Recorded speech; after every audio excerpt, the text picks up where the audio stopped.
Bapak-bapak, ibu-ibu, saudara-saudara kaum muslimin rahimakumullah. Di dalam kehidupan kita sebagai seorang muslim, minimal 5 kali dalam sehari semalam kita mendengar seruan untuk mendirikan solat yang disebut azan. Ada kalimat menarik di dalam kalimat azan itu, yakni seruan hayya 'alal falah, marilah menuju kepada keberuntungan, marilah meraih kemenangan. Seruan ini adalah kecenderungan dari setiap manusia, apapun warna kulitnya. Artinya, setiap orang dalam hidup selalu ingin meraih dan mencari kemenangan. Kemenangan akan melahirkan kepuasan batin, dan kepuasan batin memberikan kebahagiaan. Sedangkan kekalahan melahirkan penderitaan batin, dan penderitaan batin menjerumuskan seseorang di dalam berbagai bentuk kerugian.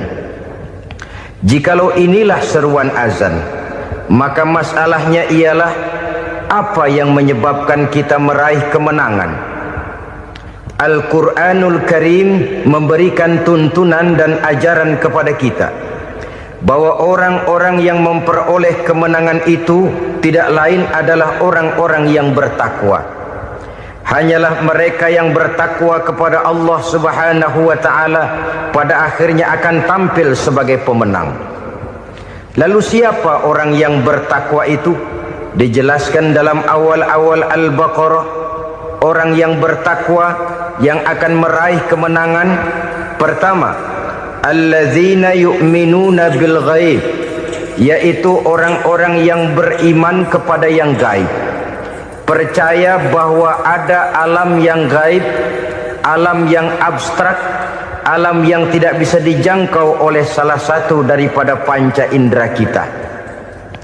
Mereka percaya dan beriman kepada adanya malaikat, beriman kepada adanya iblis dan jin, beriman kepada adanya alam kubur, beriman kepada adanya alam mahsyar, beriman kepada adanya alam akhirat, beriman kepada adanya surga dan neraka. Beriman bukan cuma sekedar beriman dalam ucapan bibir saja, tetapi beriman yang nilai iman itu mampu mewarnai gerak dan gaya hidupnya. Iman yang meresap sampai ke tulang sumsum, kemudian memberikan dampak positif di dalam kehidupan manusia. Alam, kita tahu, adalah sesuatu yang selain Allah, dan Allah bukanlah alam. Apapun namanya selain daripada Allah, itu adalah alam. Alam pada hakikatnya terbagi menjadi dua. Ada alam syahadah, alam nyata, alam konkret, alam yang bisa dijangkau oleh salah satu indera kita. Kemudian ada alam ghaib, alam yang tidak bisa dijangkau oleh panca indera kita, alam metafisika, alam abstrak, alam yang wajib kita imani keberadaannya. Kita percaya bahwa malaikat itu ada, kita percaya kepada jin, bahwa jin itu ada, kita percaya kepada adanya iblis dan setan. Bukan percaya kepada iblis dan setannya, percaya bahwa iblis dan setan itu ada. Itu termasuk salah satu daripada sifat orang yang bertakwa kepada Allah. Saudara-saudara kaum muslimin rahimakumullah, kecenderungan pembangunan yang lebih bersifat materialistis biasanya menggeser aspek kehidupan rohani.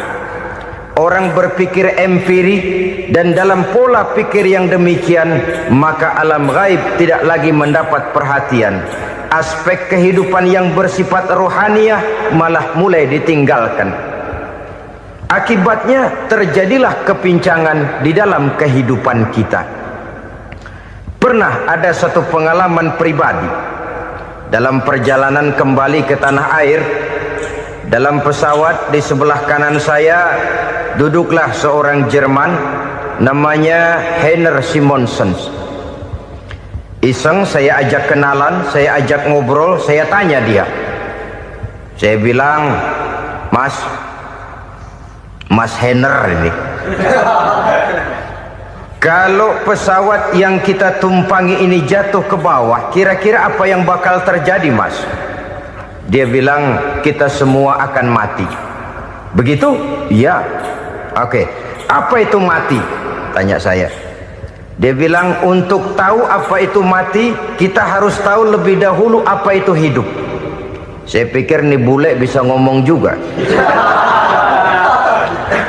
Baiklah kata saya. Apa hidup menurut Anda itu? Oh, hidup itu dia bilang, kalau seluruh anggota badan kita bekerja secara normal, paru-paru memompa darah secara normal, jantung berdetak secara normal, sel-sel tubuh bekerja secara fit, dan organisme tubuh hanya mau bekerja secara normal, dia bilang, kalau kita memberi makan yang cukup, menu yang teratur, dan gizi yang lengkap. Saya bilang, kesimpulannya apa, Ner? Dia jawab, hidup adalah dari tangan ke mulut. Life is from the hand to the mouth, kata dia. Hidup adalah dari tangan ke mulut. Jadi masalah hidup tidak lebih daripada masalah isi perut. Orang pergi pagi, pulang sore, peras keringat, banting tulang, perut yang dibelain. Saya bilang, you are wrong. Sampean salah, Ner. Kamu orang Islam bukan? Bukan. Pantas. Kenapa saya salah? Dia bilang, ya jelas salah. Salahnya di mana? Kamu ini manusia. Kalau hidup cuma dari tangan ke mulut, saya bilang, kambing di kampung saya juga begitu pikirannya, Ner. Itu kambing di kampung saya, asal perutnya kenyang, sudah hidup dia. Perkara besok bagaimana, lusa prospeknya macam mana, bulan depan ada apa, kambing nggak pernah mikir. Di kampung saya kambing juga pikirannya begitu. Kamu Kristen ya? Tadinya. Loh kok tadinya, lalu apa sekarang kamu ini? Dia bilang, sekarang saya netral. Saya tidak beragama, tapi saya percaya kepada Tuhan sebagai pencipta alam. Saya ingat benar dia bilang, I haven't any religious, but I believe to God as the creator of the world.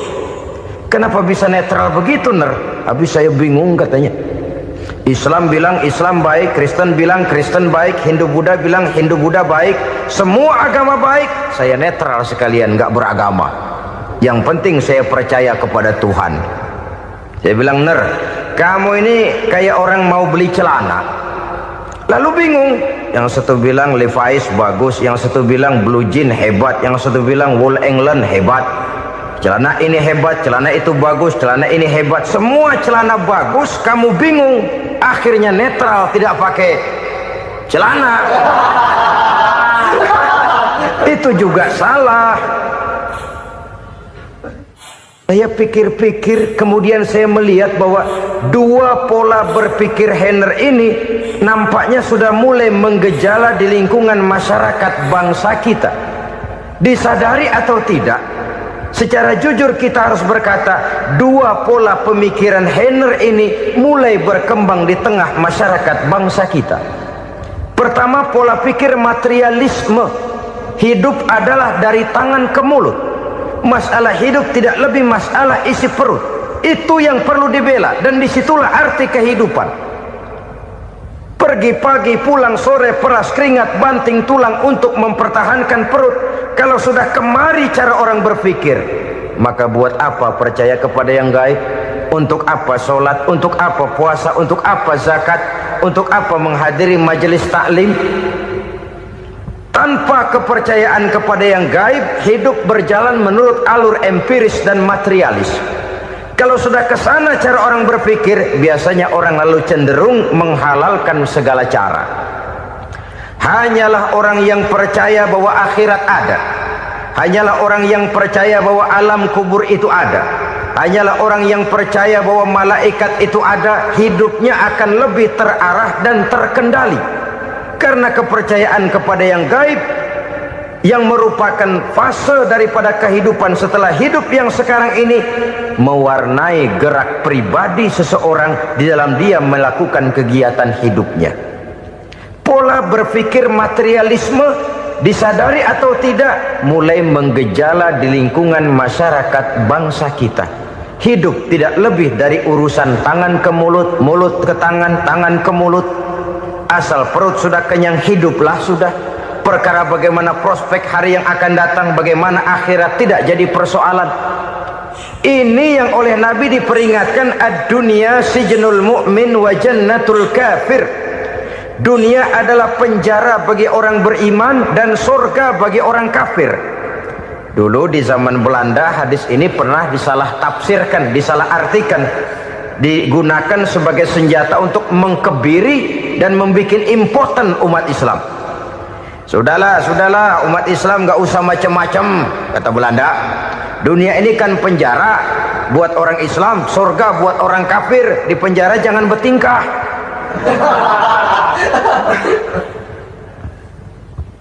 Pengertiannya tidak begitu. Dunia adalah penjara bagi orang mukmin. Artinya dalam kehidupan dunia seorang mukmin tidak bebas memperturutkan hawa nafsunya. Di penjara hawa nafsunya. Sebaliknya surga bagi orang-orang kafir. Buat orang kafir surgalah dunia ini. Mereka bebas memperturutkan hawa nafsunya. Dilarang tidak terlarang, dicegah pun tidak tercegah. Mereka hidup menurut alur bisikan nafsu mereka sendiri. Kemudian bila ajal datang, maut merenggut nyawa, selesailah surganya sampai di situ. Maka bagi orang-orang yang tidak percaya kepada adanya akhirat, kepada adanya alam gaib, surganya sebatas umurnya. Sekali lagi, surganya sebatas umurnya. Bila umur selesai, ajal pun datang merenggut nyawa, selesailah sudah surganya sampai di situ. Alangkah pendeknya perjalanan orang-orang yang tidak percaya kepada alam gaib ini. Bagi kita mukmin, jikalau kita mampu memenjarakan hawa nafsu, kita bisa bahagia di dunia ini. Dan Islam memang tidak menyuruh kita sengsara di dunia. Raih dunia, kejar dunia, gapai dunia sebagai alat untuk mencapai kebahagiaan di akhirat nanti. Hidup adalah satu perjalanan panjang yang terbentang sejak kita terlahir dari alam rahim sampai kepada alam akhirat nanti. Andai kata kita gagal meraih kebahagiaan di dunia, toh kita masih punya akhirat. Tapi jangan jadi dalil yang melemahkan semangat. Biarin dah kita di dunia kebelangsak, yang penting akhirat. Akhirnya dunia benar-benar kebelangsak. Bagaimana dunia ini bisa kita raih, dan bagaimana meraih dunia untuk menunjang kepentingan akhirat nanti. Yang kedua, dari pikiran Heiner yang saya lihat menggejala di lingkungan masyarakat bangsa kita, timbulnya manusia-manusia netral. Seolah-olah Tuhan yes, agama no. Sama Tuhan percaya, agama ogah. Tuhan ngangguk, giliran agama godeng. Padahal hampir dalam setiap ayat dalam Quran, kata-kata amanu biasanya bergandeng dengan wa amilus sholihat. Iman dan amal soleh. Ini sebagai isyarat Tuhan dan agama jangan pernah dipisah-pisah. Apabila kita bertuhan, maka kita harus beragama.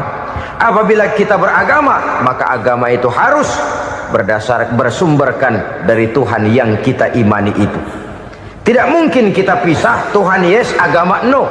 Sama Tuhan percaya tapi agama bikin sendiri. Sembayangnya cukup bengong 2 jam madep ngulon.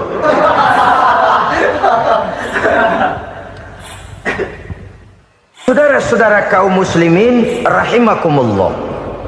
Jadi dengan demikian, agama yang kita akui merupakan unsur mutlak di dalam pembangunan sekarang ini, merupakan bagian dari kehidupan yang menuntun kita bahwa di balik alam nyata ini, di balik alam syahadah ini ada alam gaib.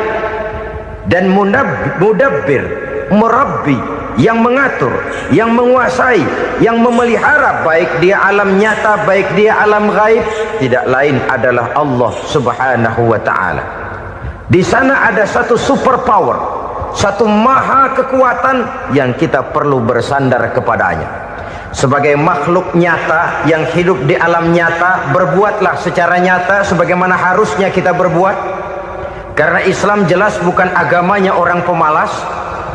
Islam jelas bukan agamanya orang yang mengajarkan setelah selesai sholat boleh duduk, nggelenggem ayam-ayam, ndelohom, menghitung bintang di langit sambil menunggu keajaiban. Tidak. Islam adalah agama yang mengajarkan apabila sholat sudah selesai kamu kerjakan, bertebaranlah di permukaan bumi, cari karunia Tuhanmu. Jangan hidup berpangku tangan menunggu keajaiban, karena hidup bukan undian. Jangan berharap untung besar tanpa mau peras keringat. Tapi di sebalik itu toh kita juga harus yakin bahwa di sisi usaha nyata yang kita lakukan ada satu super power, satu maha kekuatan gaib yang menentukan berhasil dan tidaknya usaha kita. Kepercayaan kepada hal semacam inilah yang mendorong kita untuk mempunyai sandaran vertikal, agar jikalau usaha ini berhasil, kita tidak lupa diri dan lupa daratan. Jikalau usaha ini gagal, kita tidak putus asa dan buruk sangka, tidak cupik pandangan dan sempit hati, tapi mampu melihat persoalan dengan kacamata putih sambil husnuzon kepada Allah Subhanahu wa ta'ala. Kita percaya malaikat itu ada yang namanya Raqib dan Atid, mengawasi gerak hidup kita sampai kepada gerak hati kita. Ini memberikan sugesti agar kita berhati-hati, tidak sejengkal tanah pun kita bisa berlindung dari pengawasan Raqib dan Atid. Ada Munkar Nakir yang akan menyoal kita di alam kubur. Ada malaikat Malik, penjaga neraka. Ada malaikat Ridwan yang menjaga surga. Kita percaya kepada adanya jin, kita percaya kepada adanya setan, iblis. Percaya kepada adanya, bukan mempercayai si setan, si iblis lalu menjadikannya sebagai teman. Tidak. Percaya bahwa mereka itu ada dan merupakan makhluk Allah yang gaib, yang diciptakan Allah Azza wa Jalla. Kepercayaan kepada alam gaib memberikan motivasi terhadap gerak lahir manusia, sehingga dengan motivasi kepercayaan kepada yang gaib, gerak lahir jadi lebih terarah, jadi lebih terpelihara. Pernah seseorang bertanya, "Pak, apakah adanya akhirat bisa dibuktikan secara ilmiah?" Saya bilang tidak bisa, tidak bisa. Kenapa? Karena yang berangkat nggak pernah pulang kemari lagi. Kalau dia pulang kemari bisa kita tanya bagaimana enak di sono. Cuma secara moral saya katakan, lebih beruntung orang yang percaya kepada akhirat daripada yang tidak. Sekarang saudara percaya akhirat ada, lalu saudara baik-baik di dunia, sholat, puasa, zakat, menolong orang lain, menebarkan kebajikan. Saudara mati, andai kata akhirat tidak ada, toh dalam hidup saudara sudah berbuat baik, paling tidak nama saudara akan dikenang sebagai orang baik. Sebaliknya, saudara percaya, kata saya, bahwa akhirat tidak ada, lalu hidup semau-maunya, tenggelam dalam maksiat dan munkarat, menentang Allah, tidak mau ruku dan sujud, lalu saudara mati, kemudian akhirat ada, ayo mau apa? Bekal tidak punya. Jadi secara moral lebih beruntung orang yang percaya kepada adanya akhirat daripada yang tidak percaya. Dan itu alam gaib yang tidak bisa dibuktikan secara eksat. Jangankan untuk membuktikan seperti itu, dalam kehidupan sehari-hari saja yang kita rasakan tidak selalu berbentuk toh. Angin, bagaimana sih bentuknya angin? Kita tidak tahu. Merah, buktinya kalau dikerok merah. Yang merah itu kulit, yang kulit kita bukan anginnya. Sakit, rasa sakit itu ada, tapi bagaimana bentuk sakit kita nggak pernah tahu. Kalau kita makan cabai pedas, bagaimana bentuk pedas itu tidak ada, tapi rasa ada. Bentuk pedas hijau, cabenya bukan pedasnya. Tidak semua yang kita rasakan bisa kita gambarkan dalam bentuk yang konkret. Oleh karena itu, sekali lagi bahwa kepercayaan kepada alam yang gaib mampu memberikan satu sugesti yang menata kehidupan seseorang lebih lurus, lebih terarah, dan lebih terkendali. Maka wajar kalau kepercayaan kepada yang gaib mengantarkan seseorang untuk meraih kemenangan. Kenapa? Dia percaya kepada yang gaib, bahwa akhirat ada, bahwa alam kubur ada, bahwa pertanggungan jawab itu ada. Maka dia lalu tidak hidup saenae udele dewe, itu loh. Tidak hidup menurut seleranya sendiri, terarah, teratur. Ini cirinya yang pertama. Orang bertakwa yang akan meraih kemenangan, mereka beriman, mereka percaya kepada yang gaib. Bahkan hal-hal konkret saja selalu berangkat dari yang gaib. Saudara-saudara, para remaja, para pemuda sekarang ini tidak pernah tahu toh siapa yang akan jadi teman hidup saudara. Kita bisa saja ngerancang, mentargetkan, tapi toh akhirnya yang namanya jodoh bukan kekuasaan kita. Rezeki di luar kemampuan kita. Begitu juga ajal, maut, jodoh, ajal adalah contoh-contoh konkret bahwa pada akhirnya yang gaiblah yang menentukan. Bertahun-tahun ngelancong, emang jodoh seret, nggak jadi.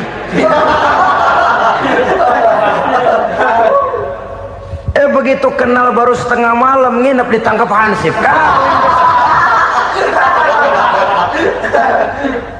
Hal-hal semacam itu kadang-kadang kita berpikir suuzon, gilet, perempuannya cakep banget, lakinya rebek amat. Memang begitulah jodohnya. Memang begitulah jodohnya.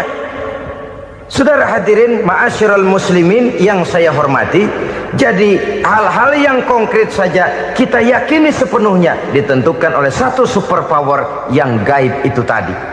Dari sanalah segala ketentuan itu berangkat dan kesanalah segalanya akan kembali. Maka kepercayaan kepada yang gaib meluruskan gerak hidup seseorang dan itu akan mengantarkan dia kepada meraih kemenangan. Satu. Yang kedua, wa yuqimuna shalah. Orang bertakwa yang akan meraih kemenangan itu adalah orang-orang yang mendirikan sholat. Kenapa sholat mengantarkan orang untuk meraih kemenangan? Yang jelas, inna sholata tanha anil fahsya'i wal munkar. Sholat mampu mencegah manusia dari perbuatan keji dan munkar. Banyak filsafat hidup yang terkandung di dalam sholat ini.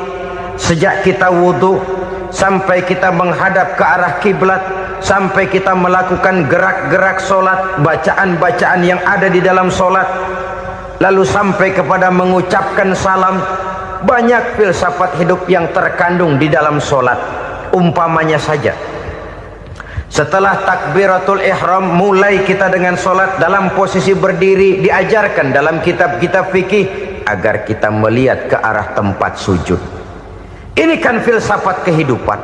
Kalau kamu sholat dalam posisi berdiri, lihat tempat sujud. Jangan sholat mata jelalatan, sebab nanti bisa mengurangi kekhusyuan. Jadi wajar kalau yang dikatakan bahwa yang paling afdol adalah shaf yang di depan. Kenapa? Secara harfiah pengertiannya akan lebih mengundang kekhusyuan. Kenapa? Kalau kita di shaf paling depan di masjid umpamanya paling banter kita lihat tembok.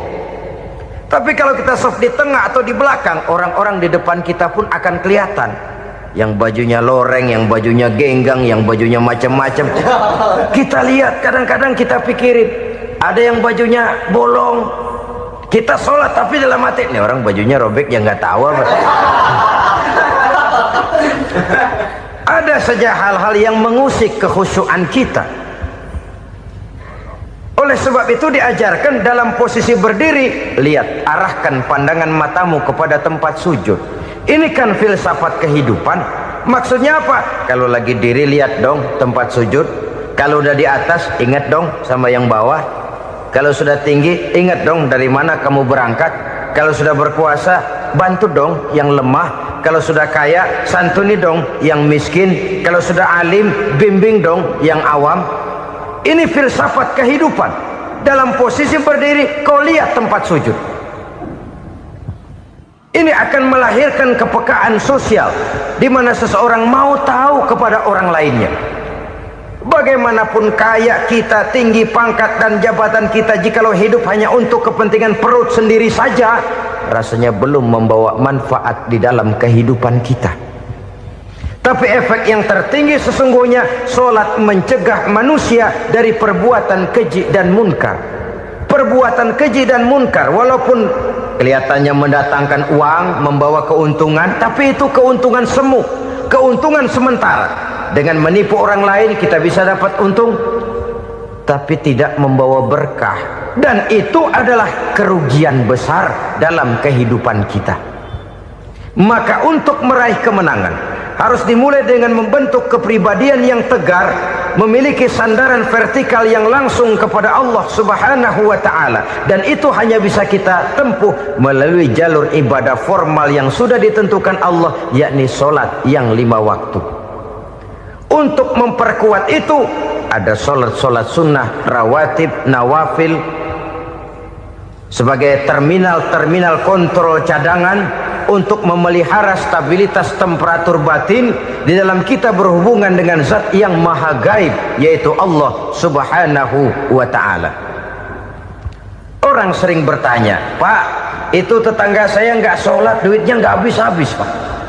Nggak sholat tapi mobilnya tambah terus. Nggak sholat tapi usahanya makin maju. Tapi di sisi lain ada orang yang rajin sholat, rezekinya butak bener. Anaknya mana kurus, mana korengan. Saudara hadirin ma'asyiral muslimin rahimakumullah. Harus saya katakan bahwa solat memang bukan untuk cari duit.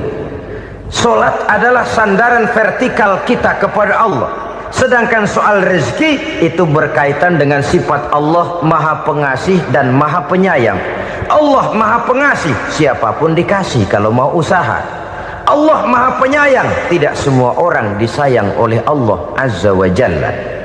Dan belum tentu banyak harta itu merupakan nikmat. Mungkin juga istidraj. Artinya istidraj itu dikasih tapi diambulin, kalau bahasa Betawinya itu. Dikasih tapi diambulin, itu bukan merupakan nikmat sesungguhnya, lebih merupakan azab dari Allah Subhanahu wa ta'ala.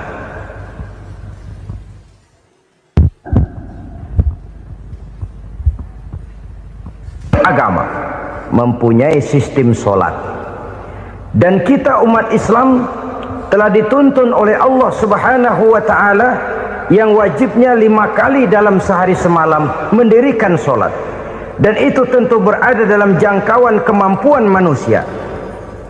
Pada awalnya barangkali kita memang merasa solat itu satu kewajiban, tapi semakin kita hayati makna, manfaat dan filsafat yang terkandung di dalam ajaran solat, semakin sampai kita kepada keyakinan bahwa solat adalah keperluan kita.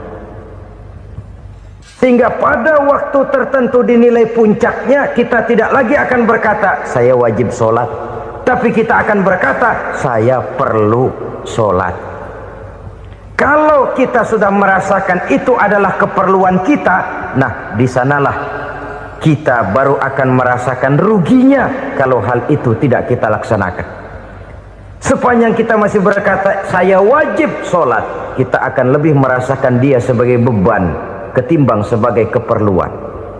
Yang jelas Allah tidak memerlukan ibadah yang kita laksanakan ini. Dengan kata lain, andai kata satu dunia penuh ini orang tidak ada yang sholat satu pun, Allah tidak akan turun dari jabatan Tuhan. Jangan lalu berpikir kalau kita ngambek se-RW kagak sembahyang Tuhan tekor kali ini ya. Tentu tidak. Itu perlunya kita, bukan perlunya Allah.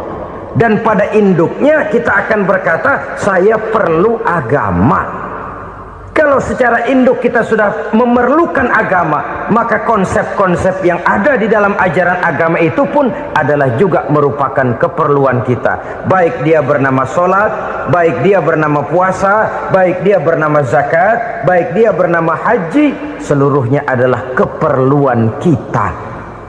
Dan sesuatu yang kita perlukan apabila tidak kita laksanakan akan melahirkan kerugian di dalam kehidupan. Jangan heran kalau kita membaca riwayat perjalanan hidup para salafus soleh, orang-orang soleh. Ada yang tahajud sampai 100 rakaat, ada yang sholat malam kakinya sampai bengkak.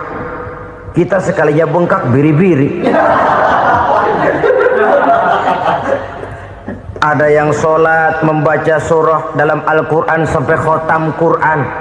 Kok mau? Mereka sudah merasakan itu keperluan. Itu saja soalnya. Satu saat pun jikalau kita merasa bahwa itu keperluan saya, kita pun akan melaksanakan seperti itu. Keperluan saya dalam kehidupan. Inilah yang kedua. Yang ketiga, orang bertakwa yang akan meraih kemenangan itu, wa mimma razaqnahum yunfikun. Mereka membelanjakan sebagian daripada rezeki yang diberikan Allah kepada mereka. Mereka infakkan di jalan Allah. Ada satu dialog menarik. Satu hari seorang anak muda bertemu dengan seorang kakek-kakek yang sudah dikenalnya baik. Bertanyalah anak muda ini, "Kek, umur kakek berapa tahun?" 15 tahun, kata si kakek. "Anak kakek berapa orang?" 1. "Harta kakek berapa banyak?" 15 juta. Si anak muda ini bengong, lalu protes, "Kok kakek bohongin saya?" "Kenapa?" "Saya tahu umur kakek 70 tahun. Kenapa ngaku 15?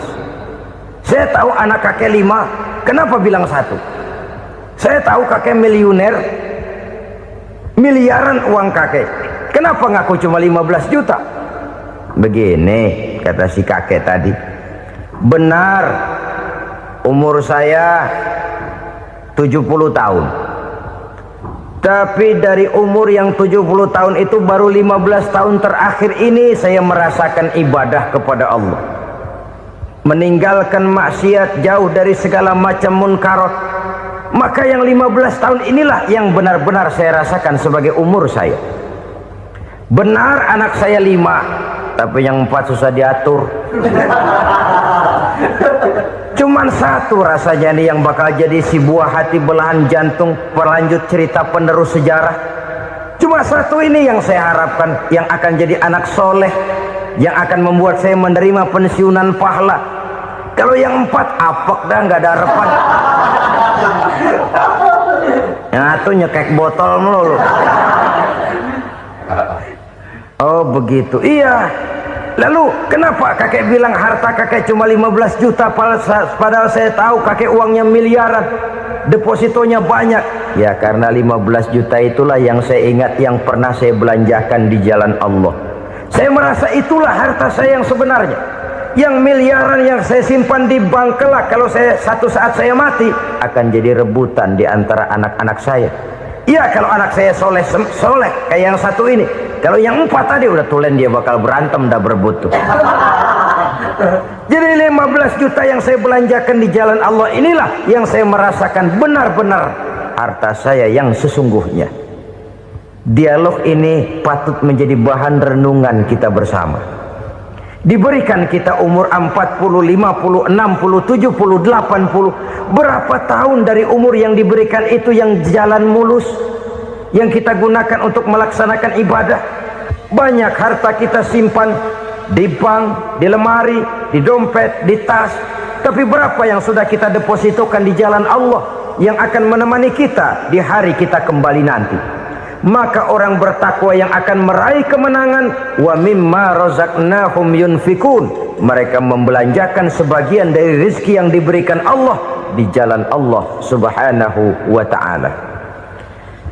Ma'asyiral muslimin rahimakumullah, zahirnya memang kita memberikan kepada orang lain, tapi hakikatnya kita menyimpan untuk diri kita sendiri. Kita memberikan kepada yatim piatu 25.000, zahirnya kita memberikan si yatim, hakikatnya kan kita cuma nyimpan. Saya berikan, titip kepadamu, ini untuk saya di akhirat. Kau boleh belikan baju, kau boleh belikan untukmu makan, kau boleh bayarkan sekolahmu, ini untuk saya. Hakikatnya kita nyumbang masjid 1 juta, zahirnya kita berikan kepada panitia masjid, tapi hakikatnya kan cuma titip 1 juta ya, untuk saya di alam kubur nanti. Silahkan kau boleh belikan semen, ini uang, belikan besi, belikan pasir, saya cuma sekedar titip untuk kepentingan saya. Hakikatnya kita cuma sekedar menitip. Sebagaimanapun pada hakikatnya, apapun yang kita miliki dalam kehidupan kan cuma sekedar hak guna pakai, bukan hak milik mutlak. Harta kita, rumah kita, kendaraan kita, kebun kita, pabrik kita, hak guna pakai saja. Hak milik mutlak cuma untuk Allah subhanahu wa ta'ala. Saudara-saudara kaum muslimin rahimakumullah, ini yang ketiga. Kemudian yang keempat, orang-orang bertakwa yang akan meraih kemenangan, allazina yu'minuna bima unzila ilaika, mereka yang beriman, mereka yang percaya kepada apa yang telah diturunkan kepadamu Muhammad, ay Al-Quran, yakni Al-Quranul Karim. Setelah percaya kepada yang gaib, mendirikan solat, kemudian menginfakkan sebagian dari rezeki yang diberikan Allah, mereka juga lalu percaya kepada yang diturunkan terhadap Nabi, yaitu tidak lain Al-Quranul Karim.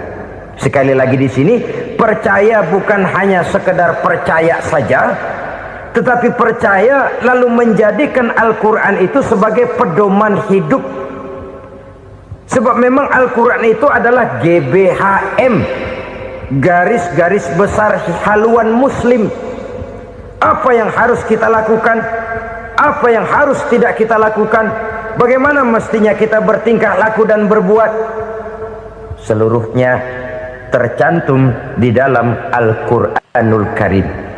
Itu sebabnya ketika satu hari Aisyah ditanya bagaimana akhlak Rasul, beliau menjawab, kana Rasulullah sallallahu alaihi wasallam khuluquhul Quran. Akhlak daripada Rasulullah tidak lain adalah Al-Quran.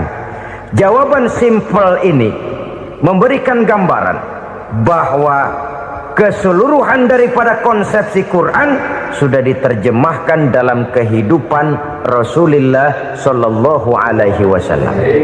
Karena kita tahu akhlak adalah keseluruhan dari gerak hidup manusia, sejak ia berpribadi, berumah tangga, bertetangga, bermasyarakat, sampai kepada berbangsa dan bernegara. Al-Quran tetap memberikan sentuhan nilainya. Oleh karenanya, orang-orang yang bertakwa adalah orang-orang yang menjadikan Al-Quran sebagai pedoman dalam kehidupannya. Dan kita yakini Al-Quran diturunkan kepada Nabi Muhammad bukan merupakan produk Nabi Muhammad. Isi dan redaksinya langsung dari Allah subhanahu wa ta'ala. Kemudian cirinya yang kelima, orang bertakwa yang akan meraih kemenangan itu, wa ma unzila min qablika, tidak hanya sekedar percaya kepada yang diturunkan terhadap Nabi Muhammad yaitu Al-Quran, mereka juga percaya kepada apa yang pernah diturunkan kepada para nabi, kepada para rasul sebelum Nabi Muhammad.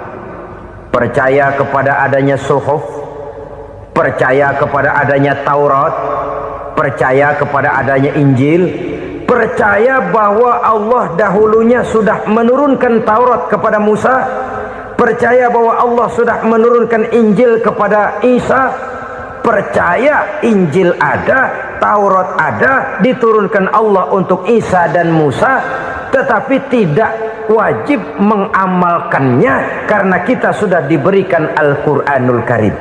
Ini yang perlu saya garis bawahi. Kita percaya Allah telah menurunkan Injil dahulu kepada Isa. Kita percaya bahwa Allah telah menurunkan Taurat dahulunya kepada Nabi Musa. Kadang-kadang ini dijadikan dalih, dikacaukan pengertiannya. Quran saja mengajarkan bahwa orang yang bertakwa harus percaya kepada Injil, maka pakailah Injil. Apalagi kalau ayat sebelumnya ditilap, dihapus, dihilangkan, Injilnya yang ditekankan, maka akan terjadilah penekanan yang salah arah. Karena salah arah akhirnya bisa merusak dan menghancurkan akidah. Ketika Rasul suatu saat pernah ditanya orang, "Ya Rasul, bagaimana sikap kita sebagai muslim terhadap Injil yang ada sekarang?" Beliau menjawab, "La tukadzibuhu jami'an wa la tusaddiquhu jami'an." Jangan didustakan seluruhnya, jangan juga dibenarkan semuanya. Artinya, ini sudah merupakan gambaran dari Rasul bahwa dalam Injil yang ada sekarang masih ada ajaran-ajaran tauhid yang dibawa oleh Nabi Isa dan diajarkan kepada umatnya. Tapi juga dalam Injil yang sekarang ini sudah terkena intervensi dan investasi manusiawi. Karena itu Rasul menyimpulkan, la tukadzibuhu jami'an wa la tusaddiquhu jami'an. Jangan didustakan semua, jangan dibenarkan seluruhnya.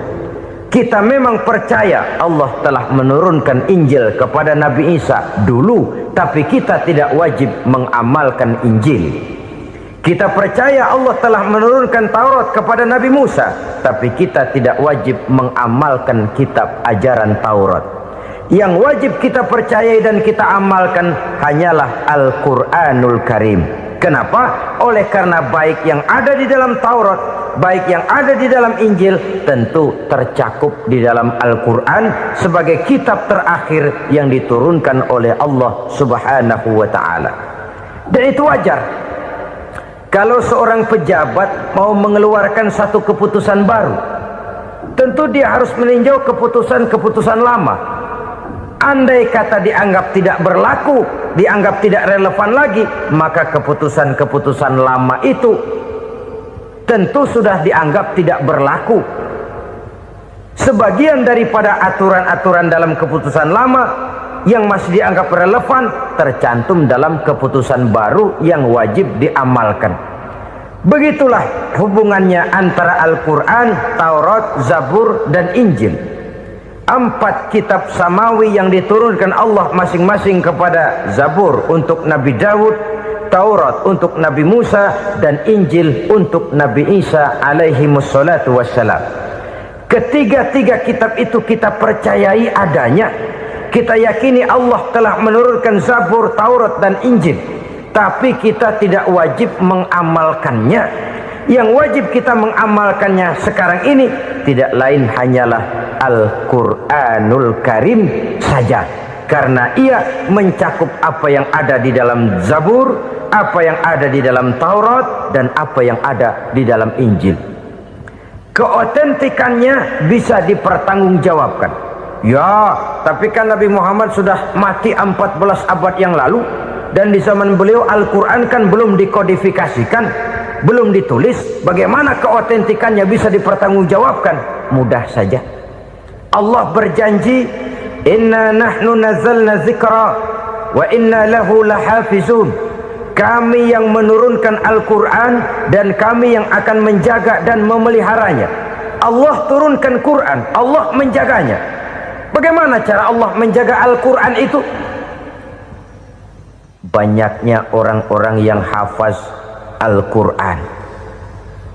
Hafaz Al-Quran 30 juz, 114 surah, 6.666 ayat. Sehingga jangankan satu kata, jangankan satu ayat, satu kalimat saja berubah sudah akan timbul reaksi dan mudah dimengerti. Kenapa? Banyak orang-orang yang hafaz Al-Quran. Sedangkan pada setiap akhir tahun biasanya malaikat Jibril selalu mengadakan checking terhadap ayat-ayat yang diturunkan pada waktu itu.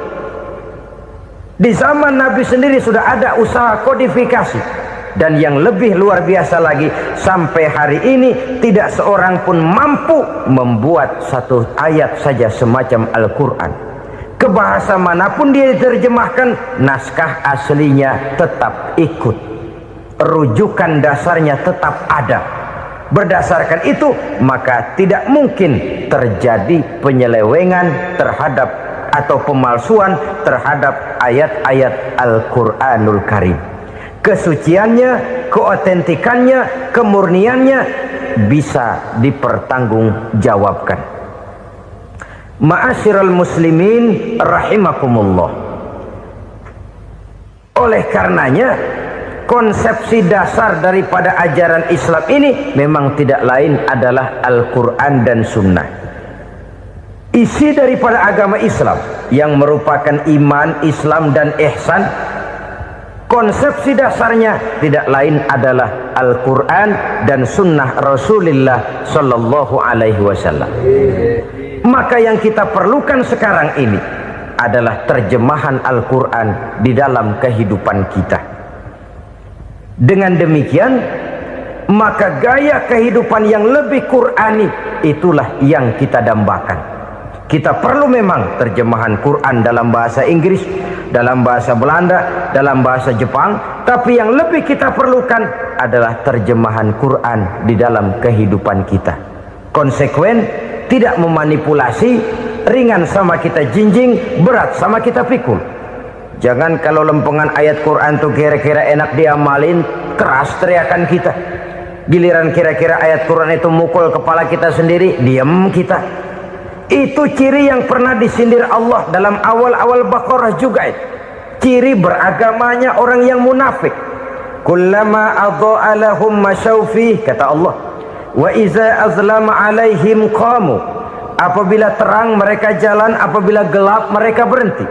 Artinya, kalau kira-kira di Islam nguntungin, rame-rame pada teriak Islam.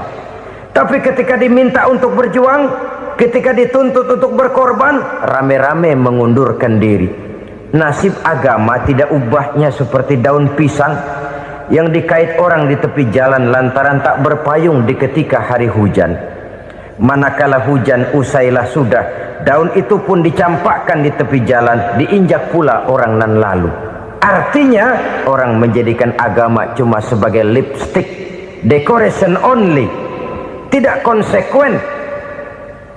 Hanya pada saat-saat kelihatannya Islam membawa keuntungan, rame-rame orang teriak-teriak tentang Islam. Tapi jikalau diminta berjuang, jikalau dituntut untuk berkorban, biasanya rame-rame juga mengundurkan diri. Jangan heran kalau mayoritas hitungan kita, tapi minoritas peranan kita. Kuantitas kita dalam jumlah, tapi dalam kualitas kita lebih sering jadi penonton daripada jadi pemain. Padahal itu sangat tidak boleh terjadi. Umat Islam di Indonesia harus bangkit. Umat Islam di Indonesia harus sadar akan keberadaannya. Tidak boleh hanya jadi penonton berpangku tangan, karena memang agama kita juga mengajarkan untuk konsekuen di dalam menjabarkan ajaran-ajaran daripada agama kita. Kita sering menjadi jatuh menjadi umat yang lemah oleh karena kita ini tidak pandai menggalang kebersamaan yang diakibatkan tidak konsekuennya kita.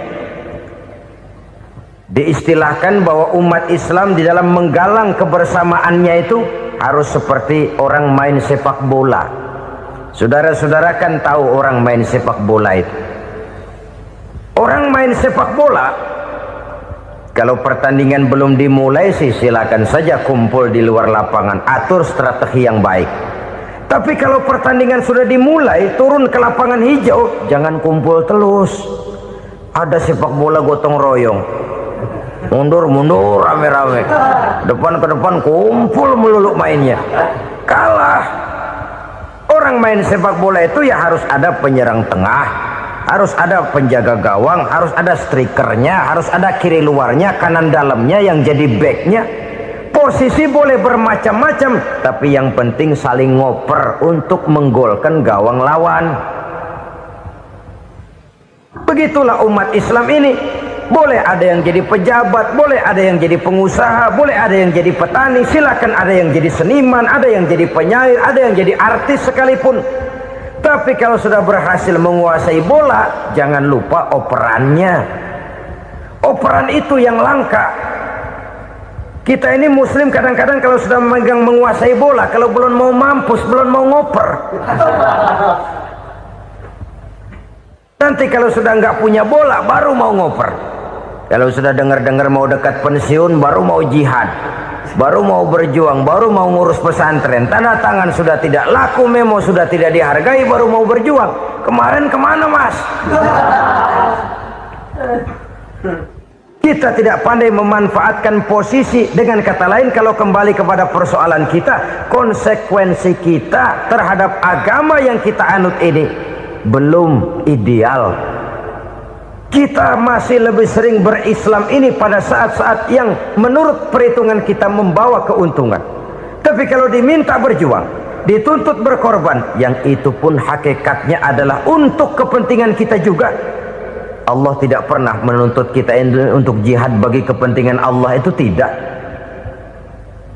Berjuang menegakkan agama Allah, apakah untuk kepentingan Allah? Tidak. Untuk kepentingan kita.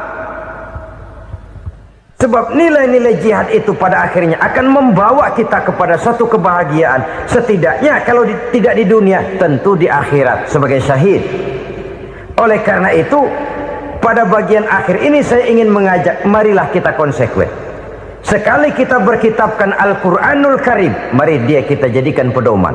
Jangan cuma kita jadikan sebagai penghias dinding, pelengkap rumah, bahwa di rumah kita ada Al-Quran, tapi yang baca kecoa. Habis pada bolong tuh Quran. Yang penting kan punya Quran. Ditaruh di pintu rumah. Biar apa? Biar kuntilanak kagak masuk katanya. Ya apa itu nasib Quran, cuma kerjanya jaga pintu, ngusir kuntilanak, ngusir memedi. Bagaimana kita hidup menurut tuntunan Al-Quran? Kadang-kadang tidak pernah menjadi masalah bagi kita. Maka bagaimanakah Al-Quran akan mungkin membawa keberkahan dalam hidup kalau ajarannya kita injak-injak dalam keseharian kita? Mewujudkan gaya hidup yang lebih Qurani, itulah yang akan kita rintis di dalam kehidupan kita, bertahap, step by step, menurut kemampuan yang ada pada kita. Jika jalan ini tidak bisa kita selesaikan, percayalah akan ada generasi penerus yang akan melanjutkan usaha dan cita-cita mulia itu.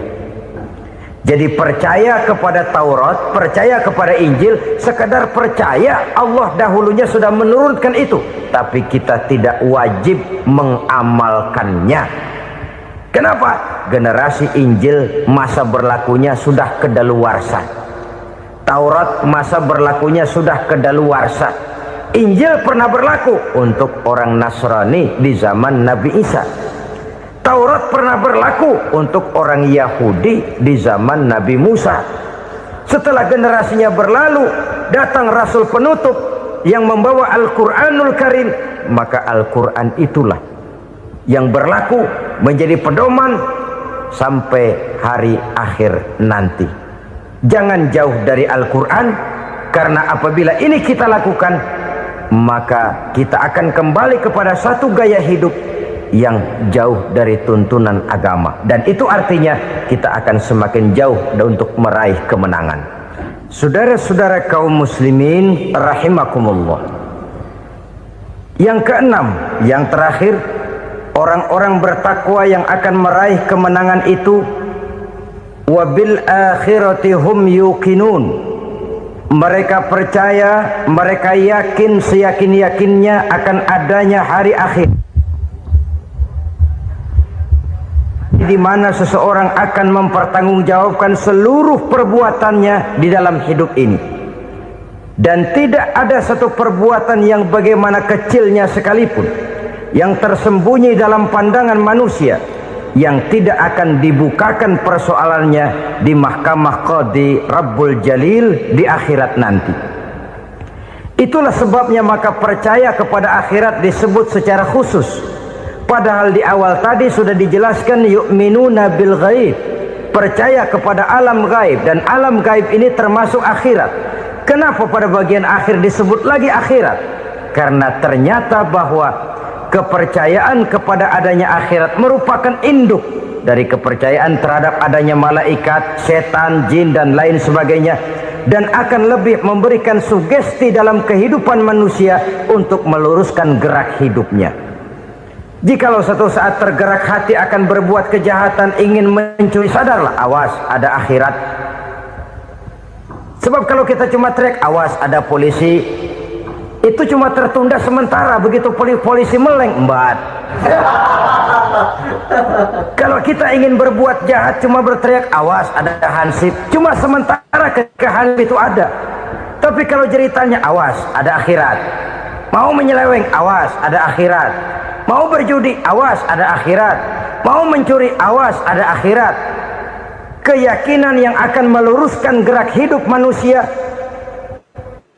sehingga gerak itu jadi lebih terarah dan terkontrol, tidak merugikan baik diri sendiri, lebih-lebih orang lain.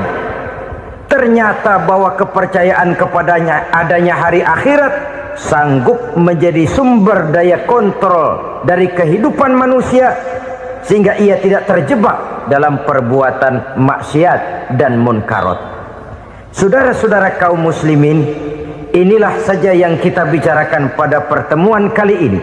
Semoga Allah subhanahu wa ta'ala memberikan kekuatan zahir dan batin kepada kita untuk dapat meraih kemenangan dengan beriman kepada yang gaib, mendirikan solat, membelanjakan sebagian dari rezeki yang diberikan Allah, percaya kepada Al-Quran, beriman kepada kitab-kitab yang diturunkan sebelum Al-Quran, lalu meyakini adanya hari akhirat.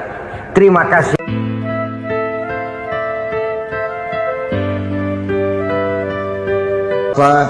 Ibu-ibu, saudara-saudara kaum muslimin rahimakumullah, kita menyaksikan peristiwa-peristiwa yang memilukan dan memalukan. PHK terjadi di mana-mana, pengangguran meningkat, harga-harga membumbung tinggi, daya beli rakyat semakin lemah.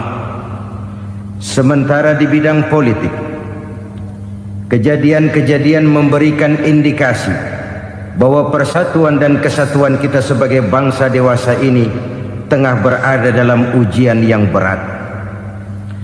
Pada jumpa kita kali ini, tanpa bermaksud untuk mencari kambing hitam dari bencana yang kita hadapi, saya ingin menyampaikan sebuah hadis yang diriwayatkan oleh Imam At-Tabarani dari Ibnu Abbas, bahwa Rasulullah sallallahu alaihi wasallam bersabda, khamsun bi khamsin, ada 5 perkara yang dapat menimbulkan 5 macam bencana. Mari kita renungi hadis ini satu demi satu sebagai bahan introspeksi buat kita semua dalam menghadapi bencana yang tengah berlaku sekarang ini. Yang pertama, ma naqasa qaumul ahda illa sullita alaihim aduwwuhum. Apabila suatu kaum sudah mengingkari janjinya, maka mereka pun akan dikuasai oleh musuh-musuh mereka. Sederhana saja nampak kalimat dalam hadis ini. Apabila orang sudah mengingkari janji, mereka akan dikuasai oleh musuh-musuh mereka sendiri. Dan musuh kita yang paling utama saat ini adalah kemiskinan dan kebodohan.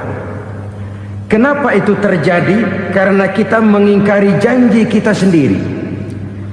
Di saat awal-awal berdirinya Orde Baru, kita pernah berjanji untuk melaksanakan Pancasila dan Undang-Undang Dasar 45 secara murni dan konsekuen. Kita berjanji bahwa kita akan menegakkan pemerintah yang bersih dan berwibawa. Itu semua pada permulaannya.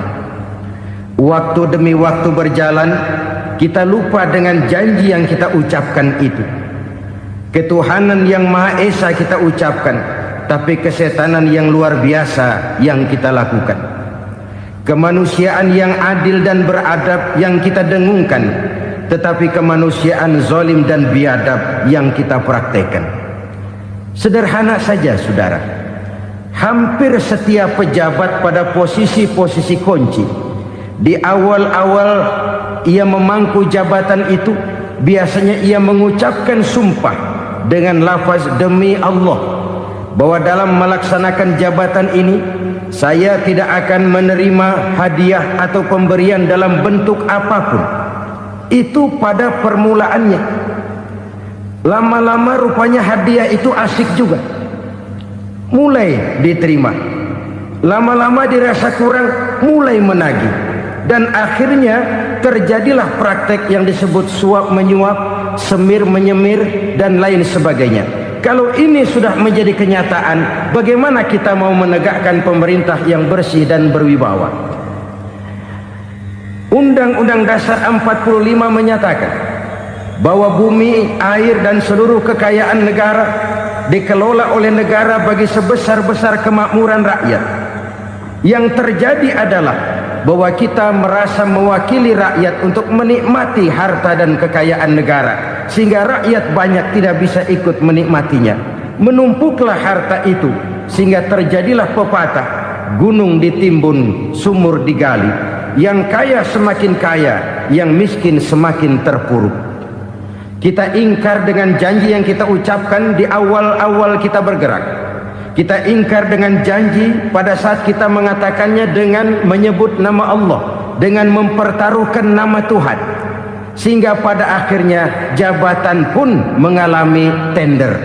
Sudah menjadi rahasia umum, orang mau jadi lurah mesti mengeluarkan uang, mau jadi camat mesti mengeluarkan uang, mau jadi wali kota, bupati, bahkan gubernur, itu ada pasarannya. Secara logika, kalau orang memperoleh satu jabatan karena banyak mengeluarkan uang, tentu pada saat ia mengeluarkan uang, ia sudah punya pemikiran, modal pasti pulang, modal pasti kembali. Kalau orang memperoleh suatu jabatan karena banyak mengeluarkan uang, maka langkah pertama yang dia lakukan setelah memangku jabatan itu ialah bagaimana uang bisa kembali, bagaimana modal bisa pulang. Kalau modal sudah pulang, pikiran berikutnya bagaimana supaya dapat untung. Lalu kapan mau bekerja untuk kepentingan rakyat? Itu nomor 18. Kemudian kalau ada proyek-proyek besar, pertanyaannya ialah bukan apakah proyek ini bermanfaat bagi rakyat, apakah proyek ini layak untuk diteruskan, tetapi yang jadi pertanyaan paling utama ialah bagian saya berapa duit dari proyek ini.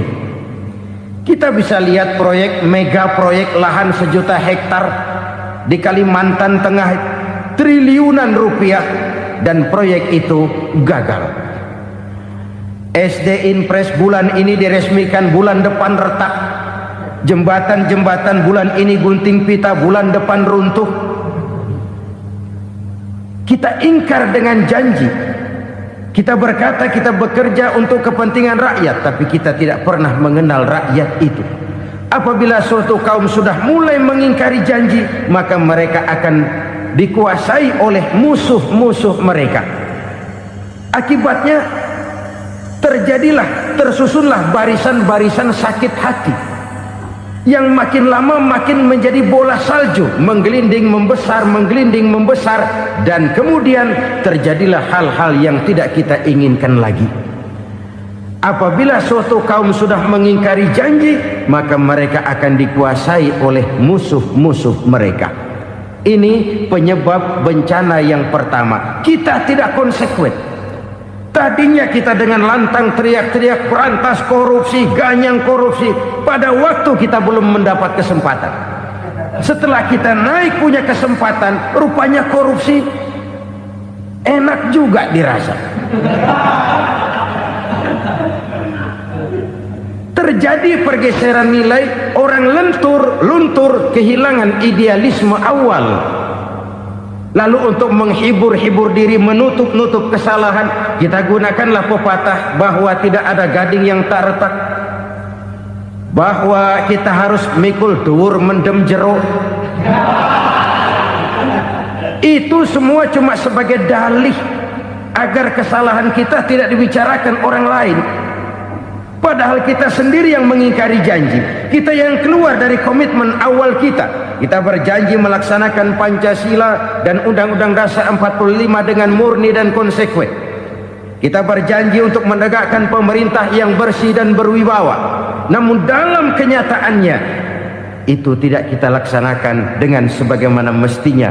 Kita bergeser, kita mengalami proses degradasi, peluncuran nilai, dan akhirnya terbentuklah barisan-barisan sakit hati yang semakin lama semakin membesar itu. Kita harus introspeksi. Memang kalau zaman sedang susah, biasanya kambing hitam laris, tukang kompor gentayangan.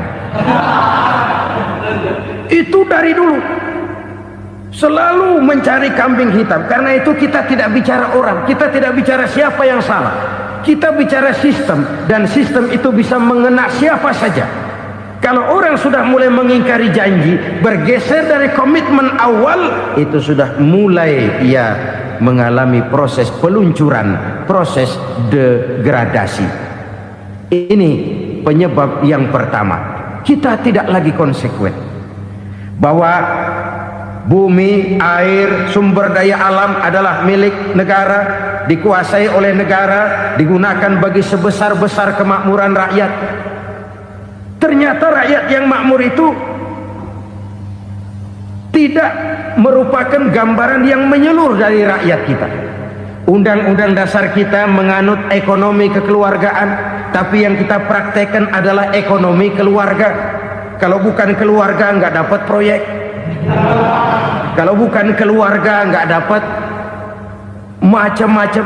Kekeluargaan kita rubah menjadi keluarga, timbullah penyakit nepotisme. Kita bergeser, kita ingkari janji, dan kita anggap kita atasnamakan rakyat.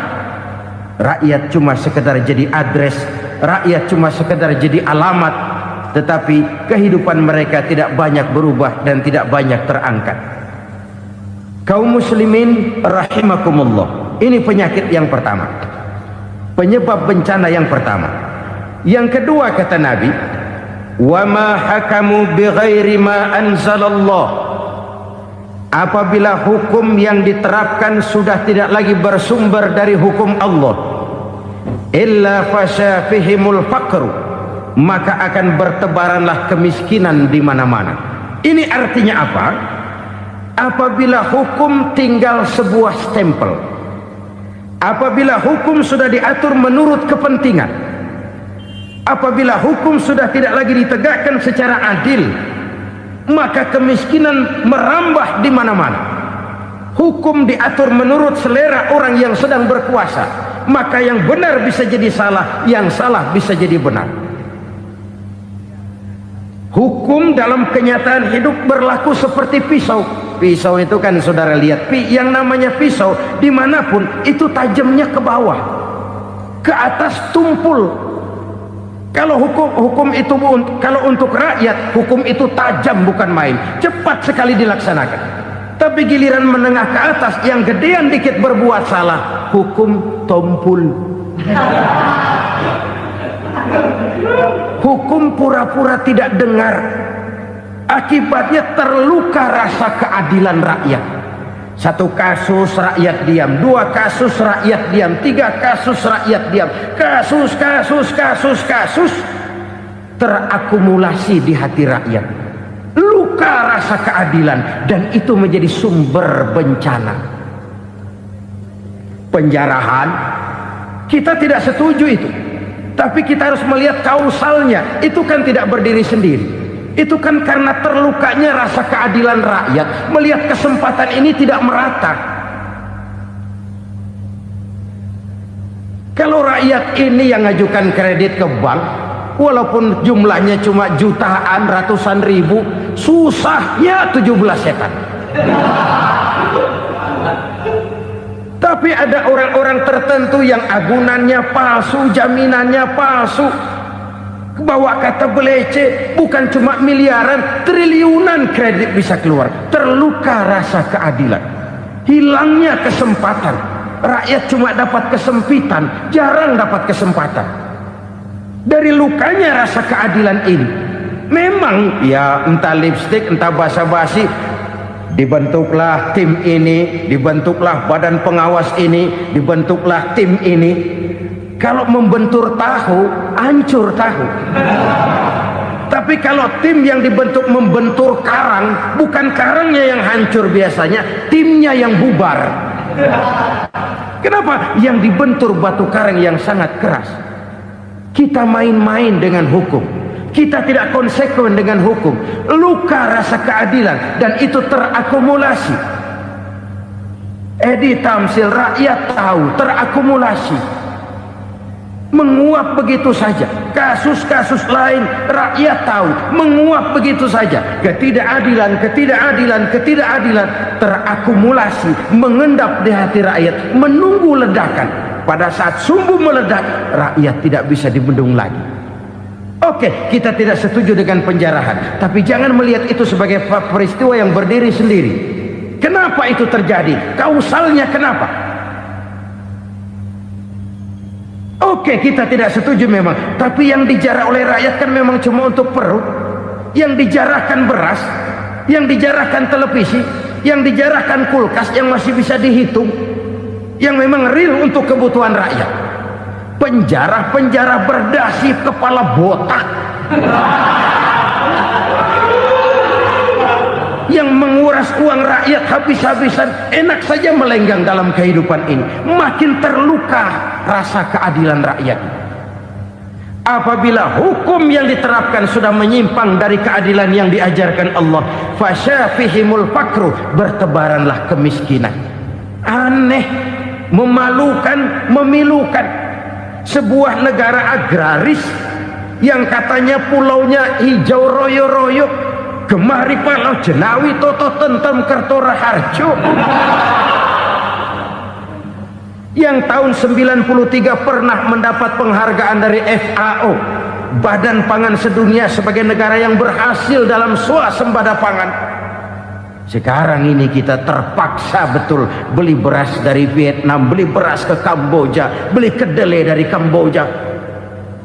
Kenapa? Lahan sawah kita habis ditanami pabrik. Teknologi kita, teknologi loncatan yang non-applied, tidak terpakai oleh kita. Lantas lahan yang tidak bisa kita tanami, kita paksakan lahan-lahan gambut menjadi tanah pertanian yang subur dengan biaya triliunan, dan kita gagal. Kita cari jarum dan kapak hilang. Kita mau jadi negara industri dengan loncatan teknologi yang maju, kita lupakan pola pijak kita sebagai negara agraris, dan akhirnya kita kecolongan. Lihatlah dewasa ini. Rakyat kita antri sembako di mana-mana. Di sebuah negara agraris. Ketidakadilan melahirkan kemiskinan. Kemiskinan moral dan kemiskinan material. Kemiskinan moral, rakyat nggak percaya lagi sama pejabat. Rakyat mengalami krisis figur. Orang alah lu ngomong dah main ember.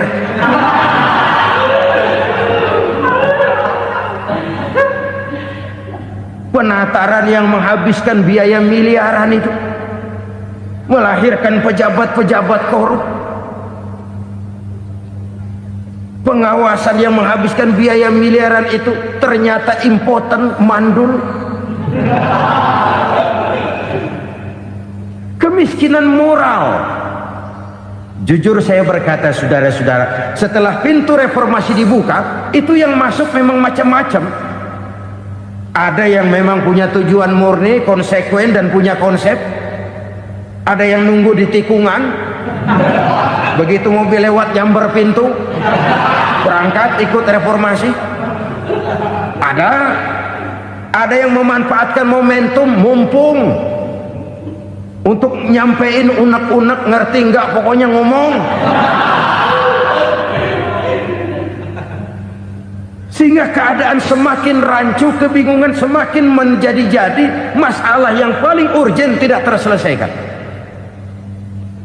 Sekarang ini orang berpikir mendingan jadi pala ular daripada jadi buntut macan. Buntut macan memang hebat macan, tapi kalau buntutnya cuma ugel-ugel di belakang buat apa? Mendingan jadi pala ular kecil juga nyaplok. Artinya ya biar kecil juga kalau punya partai kan gagah. Lalu rame-rame bikin partai kayak bikin arisan. Orang makin mengalami dislokasi. Semua mau jadi pahlawan, semua mau nomor satu, semua ngomong. Iya kalau bidangnya, kalau bukan makin rancu. Marilah lewat kesempatan ini saya mengajak kita untuk tahu diri. Biarkan politisi ngomong politik, biarkan ekonom menata ekonomi, biarkan praktisi bicara soal hukum, biarkan rakyat munajat, istighfar, mohon pertolongan Allah. Tahu diri kita. Kalau memang ayam, kukuruyuk aja dah. Kalau memang kucing, ayo ngeong. Kalau kambing, silahkan ngembe. Udah tahu ayam, ngeong bunyinya. Suaranya palas, orang nggak ngerti, bingung makin menjadi-jadi. Ibarat kesebelasan sepak bola bangsa kita sekarang ini, rame-rame mau bikin gol, kiper ikut nyerang sekarang.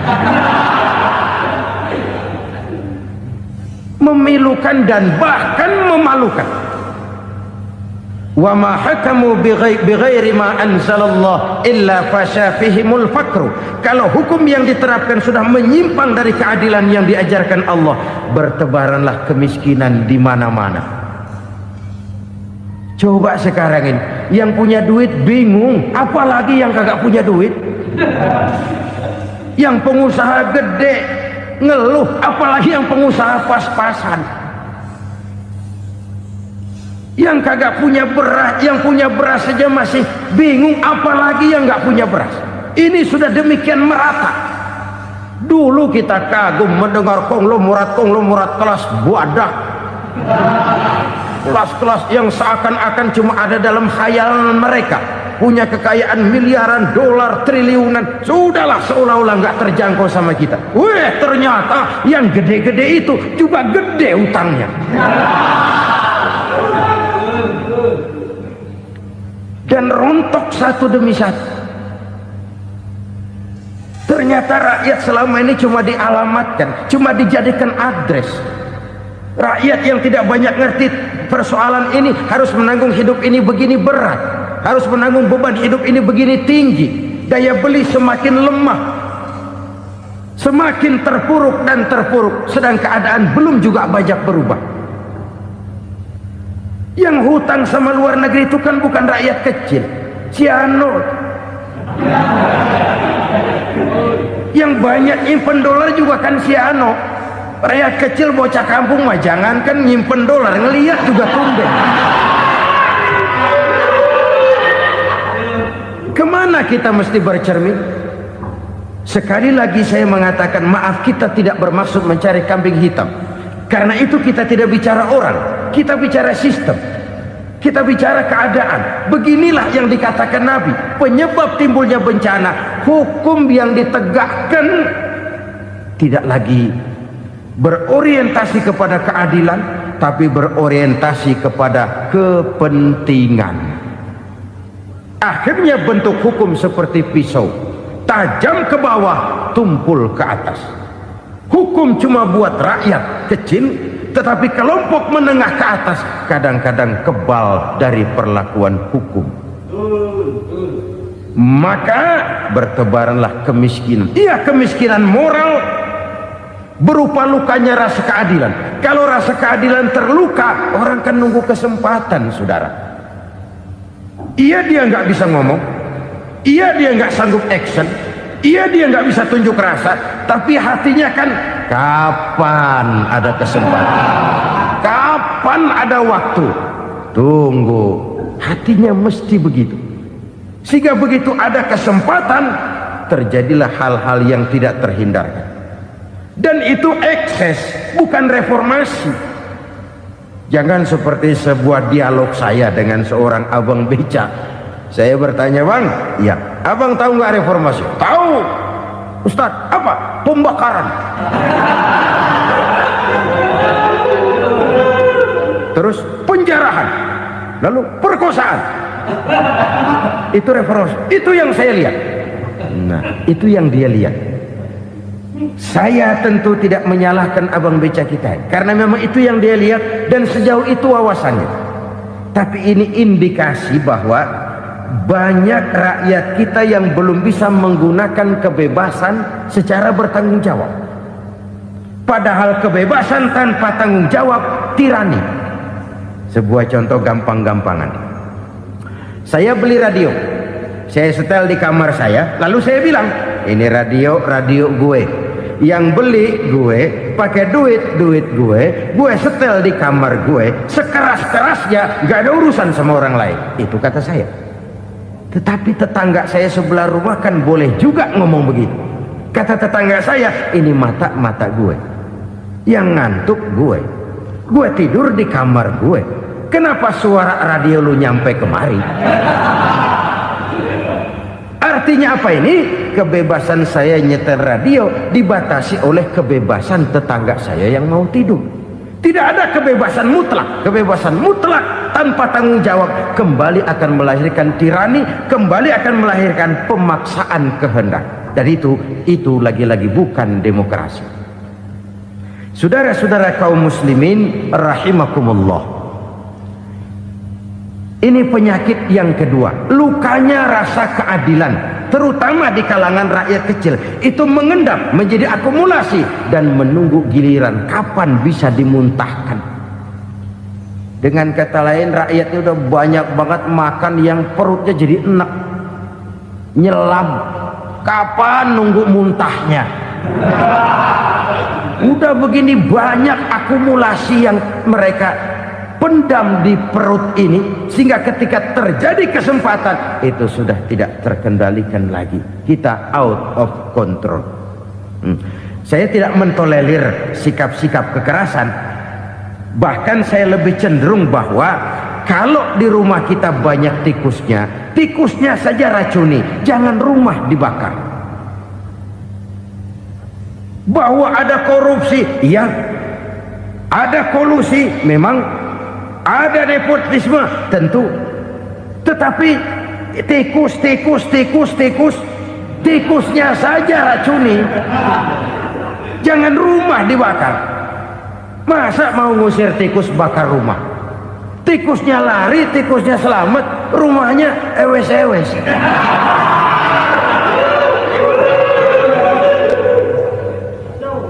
Tikus selamat, rumah nggak punya. Masalah nggak terselesaikan dengan sebagaimana yang kita harapkan. Kita sepakat ini negara hukum, dan di hadapan hukum semua manusia itu sama. Itu prinsip yang diajarkan Allah. Al-musawat bainan nas fi takalifil ahkam. Semua manusia sama dalam berhadapan dengan hukum Allah Subhanahu wa ta'ala.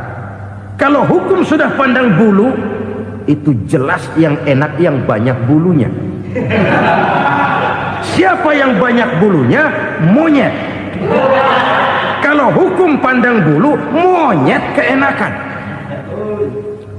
Saudara-saudara kaum muslimin rahimakumullah, introspeksi. Mari kita bercermin bagaimana perjalanan hukum selama ini. Kalau introspeksi ini kita temukan, lalu ada upaya untuk memperbaiki diri. Jangan menggunakan tak ada gading yang tak retak, mikul duwur mendem jero untuk menutup-nutupi kesalahan orang. Padahal kesalahan itu sedemikian besar. Padahal rakyat kita tiap hari antri sembako. Ada yang sehari sekali makan, ada yang makan sudah bercampur tiwul, ada yang nasi sudah dicampur pisang, balik jadi orok lagi.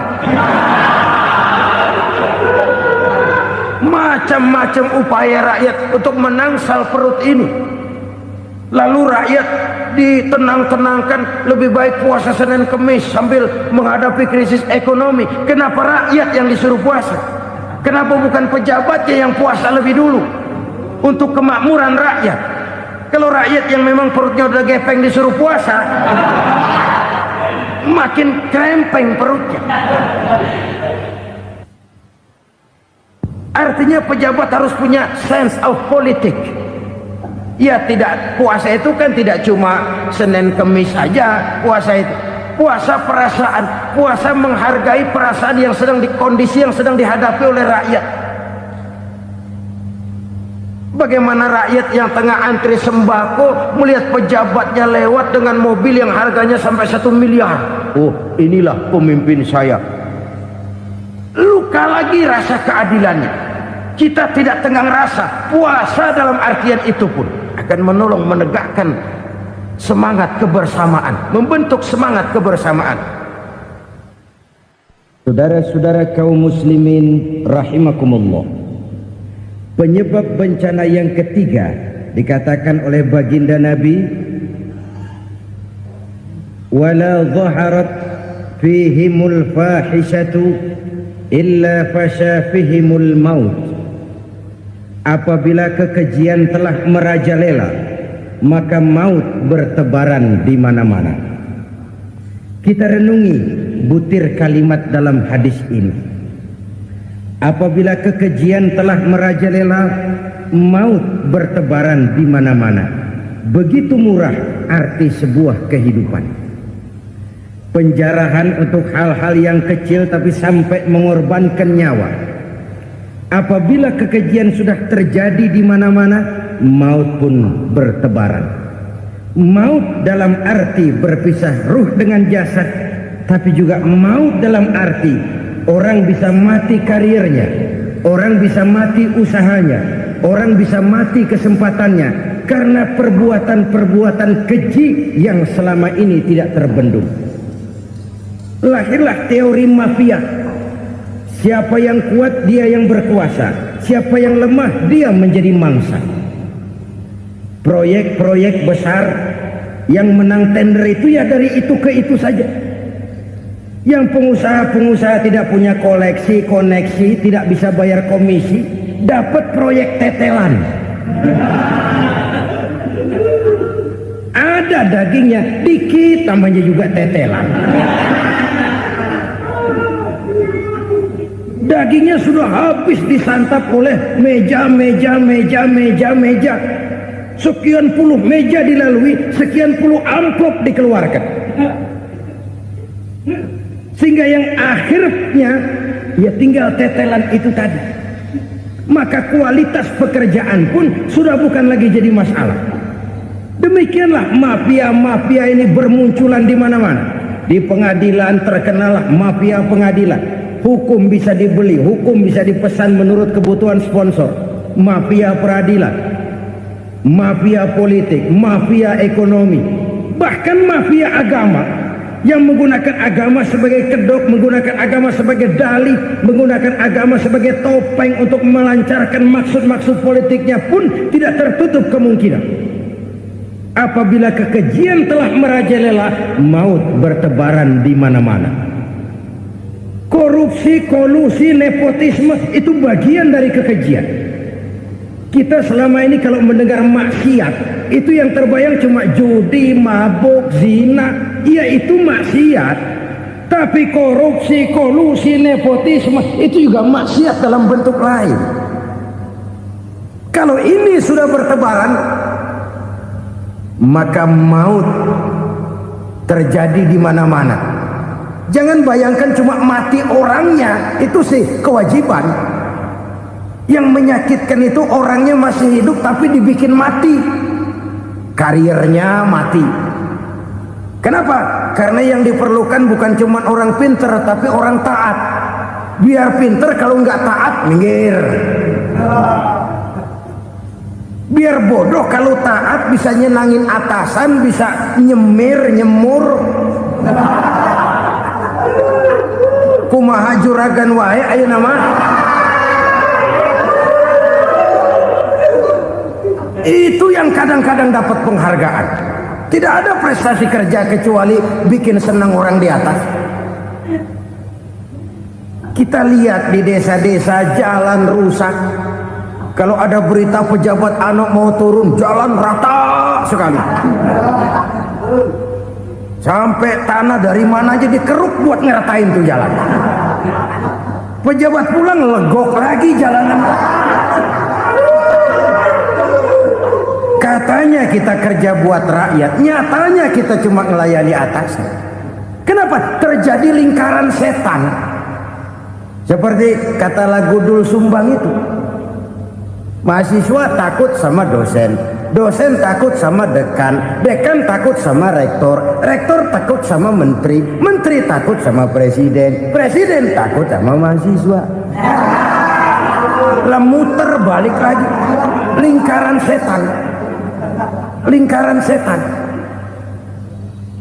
Saudara-saudara kaum muslimin rahimakumullah, kekejian yang merajalela, praktek-praktek mafia yang tertuang dalam kehidupan sehari-hari menyebabkan orang mati karirnya, jasad masih hidup, karir mati, itu menyakitkan. Mati bisnisnya. Rakyat kecil pernah senang ketika cengkeh booming, harganya bagus, rakyat banyak yang pergi haji. Lalu mau ditata, lahir tata niaga cengkeh, malah amburadul. Harga cengkeh jatuh, petani cengkeh kecil menjerit. Siapa yang untung? Segelintir orang. Masihkah kita pakai atas nama rakyat untuk kepentingan nasional, padahal yang nyanyi cuma segelintir orang? Masihkah kita mau bohongi rakyat ini dengan mobil nasional tapi bikinan Korea? Masihkah kita mau bermain verbalisme, bermain kata? Ini sebuah masa lalu yang tidak perlu terulang lagi untuk masa-masa yang akan datang. Kekejian merajalela, orang mati karir, bisa mati usaha, mati bisnis. Usahanya maju, dirangkul, hancur. Usahanya maju, dipukul, hancur, tenggelam. Bahkan yang memilukan dan memalukan badan-badan usaha milik negara itu dikebiri sedemikian rupa sehingga tidak menghasilkan hal-hal yang bermanfaat buat negara. Saudara-saudara kaum muslimin rahimakumullah, kalau nafsu yang sudah mengatur itu semua, maka kekejian pun merajalela. Orang sudah pakai teori mafia, yang kuat dia yang menang, yang kuat dia yang berkuasa, yang lemah silakan minggir di sudut-sudut kehidupan. Kalau kekejian seperti ini merajalela, maut bertebaran di mana-mana. Banyak orang mati karirnya, banyak orang mati usahanya, banyak orang mati imajinasinya. Sekarang ini dalam dunia seni yang banyak karyawan seni, bukan seniman. Seniman itu kan dilahirkan, lain seniman, lain karyawan seni. Sekarang yang banyak karyawan seni, bukan seniman. Mati karir, mati imajinasi, mati improvisasi, sehingga kehidupan persis sinetron. Sinetron itu yang kita lihat rumah mewah, yang kita lihat rumah bagus. Gak pernah kita lihat di sinetron kita ini rakyat antri sembako. Kita dijejali hal-hal yang indah, yang wah, yang membuat kita tenggelam dalam gaya hidup instan, tenggelam dalam gaya hidup wah. Kita lupa dengan realitas keseharian di tengah-tengah masyarakat kita. Lahirlah kelompok-kelompok selebritis, dibesarkan oleh berbagai media. Selebritis pilek aja masuk koran, pilek.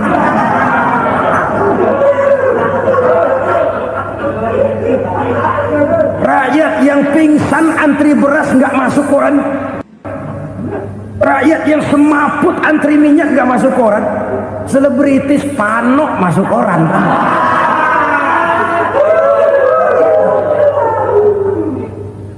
Kita besarkan hal-hal kecil, kita kecilkan hal-hal besar. Kenapa? Kita mengejar oplah, kita profit oriented, tidak lagi berorientasi kepada realitas hidup yang kita hadapi ini. Kalau kekejian sudah merajalela, kata Nabi, maka maut bertebaran di mana-mana. Maut dalam artian maut, coba lihat sekarang begitu murah nyawa. Karena 1000 perak orang mau nusuk bunuh. Karena beras seliter orang khilaf, begitu murah kehidupan. Tapi kekejian dalam bentuk korupsi, kolusi, nepotisme, kekejian dalam bentuk itu mematikan karier, mematikan bisnis, mematikan imajinasi, mematikan kreativitas. Itu juga maut dalam bentuk lain akibat kekejaman lain. Ini penyebab yang ketiga.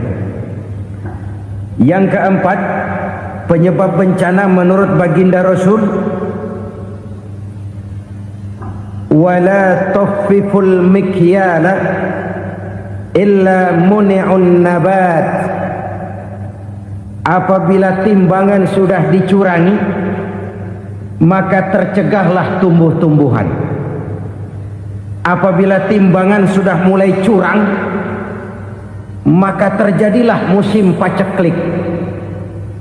Apabila bisnis sudah bergaya mafia tadi itu, kecurangan-kecurangan terjadi, tender di balik pintu, yang dimenangkan cuma kelompok-kelompok yang bisa memberikan presentasi yang besar, muni'un nabat, terjadilah paceklik. Paceklik, panen gagal, wereng ya wereng, kemarau panjang it's okay, air sulit iya, tetapi kan semua itu ada yang ngatur. Kemarau ada yang ngatur, belalang itu ada yang ngatur, air itu juga ada yang ngatur. Yang ngatur itu yang serba maha. Kalau ia murka melihat kecurangan timbangan, Allah itu kalau murka kan gampang saja, tinggal komandoin balang, lang hancurin tuh sawah. Konvoy belalang, konvoy. Allah tinggal ngutik angin El Nino, mampir lo ke Indonesia, hujan gak turun-turun, kemarau panjang. Jadi kalau musim kemarau kan namanya anginnya El Nino. Kalau musim hujan anginnya namanya La Nina. Cakep namanya, kejem orangnya. Saudara lihat Cina sekarang sedang kena La Nina, banjir besar, ribuan orang meninggal. Dia mah ribuan mati kagak berasa, rakyatnya miliaran. Bangladesh lagi ngalami La Nina, India lagi ngalami La Nina. Angin, hujan, kemarau, belalang itu kan ada yang ngendaliin. Kuncinya bukan di belalangnya, kuncinya bukan di peredaran matahari berputar, kuncinya di atas yang mengatur semua itu. Kalau timbangan sudah mulai curang, pengusaha sudah nggak mau jujur, apa nggak bikin perut jadi mual. Begitu rakyat antri sembako pingsan nggak dapat beras, sementara beras ditumpuk-tumpuk sampai membusuk. Kemana hati nuraninya? Kemana akal pikirannya? Kemana mereka yang berbuat atas nama rakyat tapi melihat rakyat susah tidak tergerak hatinya?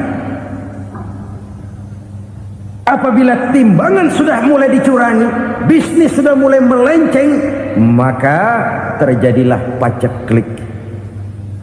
Sebuah negara yang berhasil dalam swasembada pangan, lalu sekarang menjadi negara yang rakyatnya antri untuk memperoleh kebutuhan pangan. Saudara-saudara kaum muslimin rahimakumullah, ini intinya adalah kecurangan. Kalau kecurangan sudah terjadi di mana-mana, dan ini milik siapa saja, bukan soal tempat, bukan soal jabatan, soal manusianya, SDM-nya. Kecurangan tidak cuma terjadi di kantor, di masjid bisa terjadi kecurangan. Korupsi tidak hanya bisa terjadi di kantor, di madrasah bisa ada korupsi. Faktor manusianya, ini soal SDM. Kecurangan yang besar tentu besar lagi kerugiannya. Kecurangan yang kecil, kecurangan sehari-hari, pedagang-pedagang kecil ngurangi timbangan, barang yang buruk dikatakan baik, yang baik dikatakan buruk, itu merugikan perorangan. Kecurangan yang besar merugikan bangsa dalam bentuk total, dalam bentuk seutuhnya. Nah, kecurangan-kecurangan seperti ini rakyat kan lihat, rakyat kan tahu, dan itu kembali terakumulasi di sini, pegel.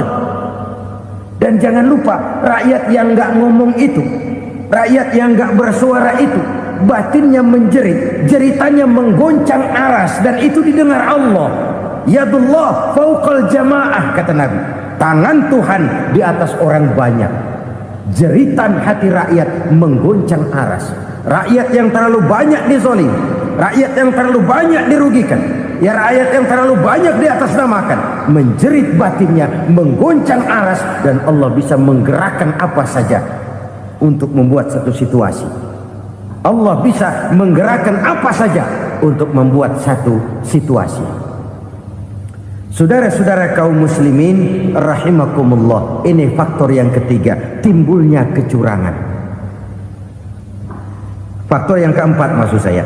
Yang kelima, penyebab timbulnya bencana menurut baginda Nabi, wala muni'uz zakat wala muni'uz zakat illa hubbisa anhumul qatru.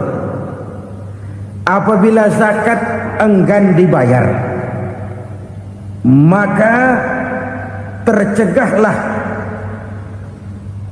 qatrun. Qatrun ini kalau bahasa kita sembako.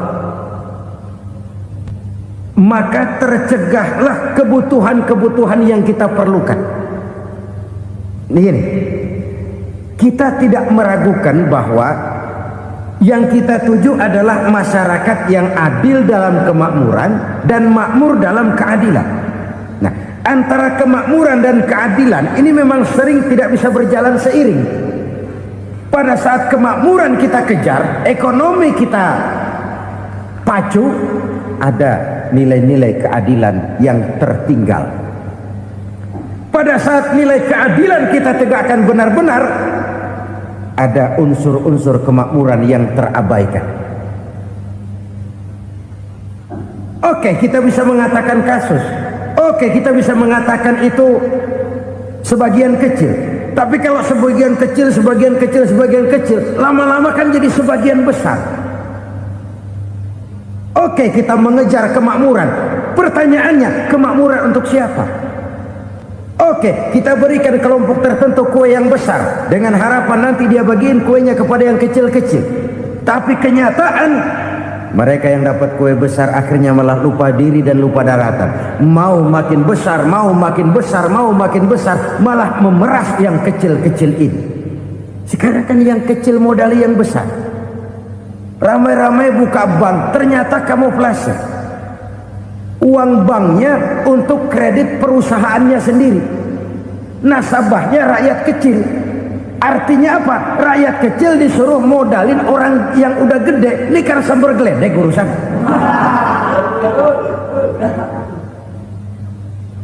Ini kan permainan apa lagi? Rakyat kecil suruh modali yang gede. Nasabahnya rakyat kecil, kumpulkan uangnya di bank, kucurkan kredit kepada perusahaannya sendiri. Bukankah itu rakyat kecil suruh modali yang gede? Sudah begitu kejamkah kita untuk meraih keuntungan dengan mengorbankan orang kecil ini? Sudah tidak bicara lagi kah nurani kita melihat penderitaan orang yang semakin susah ini? Kalau zakat enggan dibayar, padahal zakat 2,5% saja, 2,5% saja. Kalau itu pun enggan, kalau zakat saja enggan, bagaimana pula yang namanya sedekah? Bagaimana pula yang namanya infak? Bagaimana pula yang namanya santunan, bantuan? Kadang-kadang lipstick nyumbang si nyumbang, cuman nyolongnya lebih gede. Ini namanya sumbangan lipstick. Buat lipstick itu kan buat ngumpetin bibir pucat. Itu fungsi utama lipstick. Buat ngumpetin korupsinya, nyumbang kegiatan-kegiatan sosial. Tapi yang dia korup lebih gede dari yang dia sumbangin. Lipstick kamuflase. Nepu kata anak sekarang.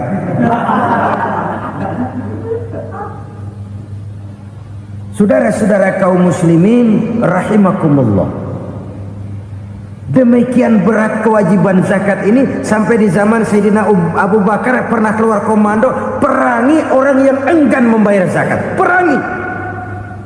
Karena fungsi zakat adalah menjembatani antara si kaya dengan si miskin.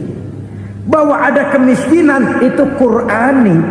Allah menyatakan, aku melebihkan rezeki sebagian kamu dari yang lain. Ini kan kesenjangan. Allah melebihkan rezeki sebagian kamu dari yang lain. Ada itu.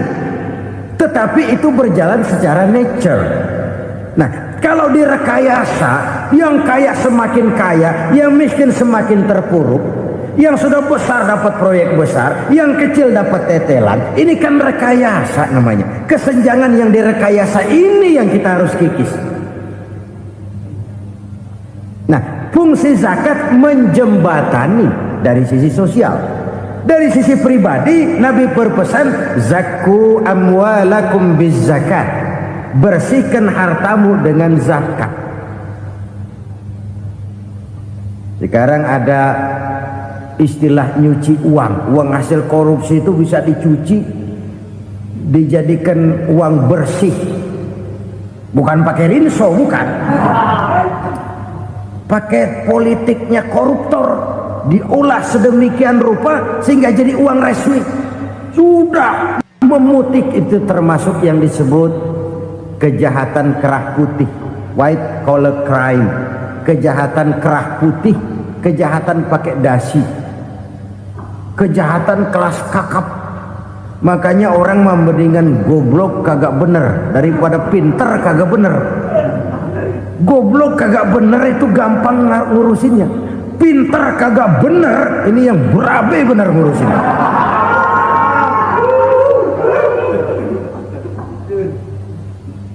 Kita bukan cuma perlu orang pinter kok di zaman sekarang. Kita perlu orang-orang bener yang punya komitmen, yang sesuai kata dan perbuatan, yang bisa merasakan apa yang dirasakan oleh rakyat, yang punya sense of politik yang tinggi, yang peka, yang penuh keterbukaan, yang punya wawasan dan pandangan jauh ke depan. Dari sisi pribadi, zakat itu membersihkan harta kita. Ya, dia tercampur dengan yang subuhat, dia bahkan mungkin tercampur dengan sedikit-sedikit yang haram. Itu zakku amwalakum biz zakat. Bersihkan hartamu dengan zakat itu. Pada sisi sosial ia menjembatani, pada sisi pribadi ia membersihkan harta kita. Karena itu kalau kita minta berdoa minta rezeki, syarat rezeki itu halalan thayyiban wasi'an. Nggak pernah kurang dari 3 itu. Halal, bagus, banyak. Halal, bagus, tapi sedikit, susah ngaturnya. Halal, banyak, tapi kurang bagus. Buat apaan? Bagus, banyak, tapi haram. Enggak ada artinya. Sebab kata Imamul Ghazali, kalau kau terlalu suka memakan makanan yang haram, dikunyah masuk ke dalam perut besar, digiling oleh perut besar, menghasilkan energi, menggerakkan sel-sel pembuluh saraf, kau juga akan cenderung berpikir yang haram. Kalau sudah cenderung berpikir yang haram, perbuatan pun akan mengarah kepada perbuatan-perbuatan yang haram. Dulu waktu kelompok Jimbaran 200 konglomerat Indonesia kumpul, dihimbau supaya sekian persen kasih pengusaha-pengusaha lemah. Itu kan cuma sekedar belas kasihan, tidak banyak menolong keadaan. Dan bukan itu yang diperlukan pengusaha-pengusaha kecil. Yang diperlukan adalah berikan kami kesempatan seperti mereka dapat kesempatan. Berikan kami peluang seperti mereka juga dikasih peluang. Kalau cuma dikasih 100 juta, 200 juta hari ini, usaha kami nggak ada prospeknya, peluang kagak ada, kan sama juga bohong. Diceburin ke kali, disuruh berenang, tangan diikat, mendingan mampusin ketahuan. Ayo berenang, berlomba, tangan diikat, kaki diikat, sama saja nyuruh mati. Jadi jangan kasih ikannya, kasih kailnya. Yang diperlukan pengusaha kecil menengah ke bawah itu bukan cuma sekedar belas kasih dari konglomerat-konglomerat besar, Berikan kami peluang seperti mereka juga dapat peluang. Berikan kami kesempatan seperti mereka dapat kesempatan. Berikan kami kredit dengan kemudahan seperti mereka juga kalau minta kredit begitu mudahnya. Menciptakan peluang dan kesempatan, pemerataan. Bukan menciptakan manusia Indonesia dengan standar ekonomi yang sama. Semua rumahnya harus sama, semua punya mobil. Itu sih kebersamaan bebek. Bebek, coba lihat bebek. Satu ngalor semua. Satu ngidul semua. Kebersamaan bukan itu. Kebersamaan adalah menciptakan peluang. Kalau yang kaya bisa semakin kaya, kenapa yang miskin tidak bisa ikut naik jadi sedikit kaya? Kalau pengusaha yang sudah kuat bisa bertambah menjadi kuat dengan proyek mega proyek, kenapa yang menengah tidak bisa ikut menjadi kuat? Dan kenapa kekejian itu merajalela? Kita dengar lewat berita-berita PLN tekor, PLN hutang. Kenapa? Dia beli listrik dari swasta yang belinya lebih mahal daripada penjualannya. Artinya dia beli itu listrik dari perusahaan listrik swasta, dia jual kepada rakyat lagi. Harga jualnya lebih murah daripada dia beli kepada swasta. Kenapa? Ada tekanan lagi tuh. Biasa siklus lagi. Hukum Boyle. Atas neken, paling bawah gepeng. Ya kita nih rakyat kecil, emang nasibnya gepeng terus. Saudara-saudara kaum muslimin rahimakumullah, dari 5 penyebab bencana ini kita ambil kesimpulan untuk sebuah renungan dan introspeksi kita bersama. Pertama, mengingkari janji, padahal janji itu yang lebih tinggi nilainya adalah di hadapan Allah Subhanahu wa taala. Baik wakil-wakil rakyat di parlemen maupun pemimpin-pemimpin rakyat di dalam kabinet, apabila memangku suatu jabatan, selalu mereka mengawali dengan sumpah, dan sumpah itu dimulai dengan demi Allah. Sadarkah kita pada saat itu kita ucapkan bahwa kita sudah mempertaruhkan Allah untuk jabatan yang kita pegang? Kita sudah mempertaruhkan nama Allah untuk posisi yang dipercayakan kepada kita. Sadarkah kita bahwa menyia-nyiakan itu satu dosa yang sangat besar, yang tidak hanya kepada Allah tetapi juga kepada rakyat yang kita wakili, kepada rakyat yang kita pimpin.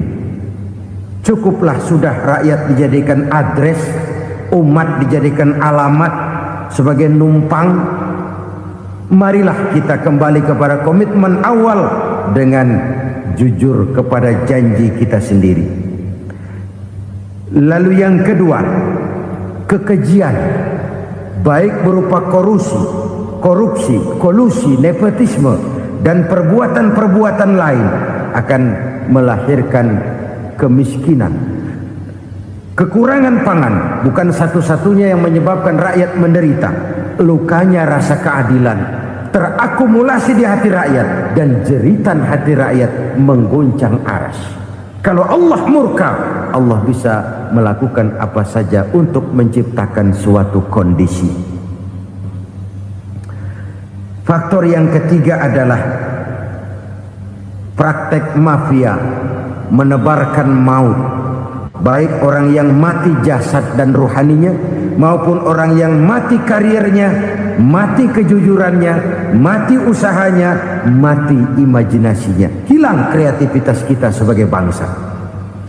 Faktor yang keempat, kecurangan-kecurangan di bidang usaha, di bidang tender, mengandalkan menjual kekuasaan. Dan memang repot kalau penguasa jadi pengusaha. Mau atau tidak mau, kebijakan-kebijakan kekuasaannya akan memperkuat jaring-jaring usahanya. Dan pada saat itu objektivitas sulit ditemukan lagi. Lalu yang kelima, keengganan membayar zakat, menumpuknya kekayaan negara pada kelompok-kelompok tertentu. Ini akan melahirkan paceklik yang berkepanjangan. Menumpuknya kekayaan dan harta negara pada kelompok-kelompok tertentu akan melahirkan paceklik dan kemiskinan yang berkepanjangan.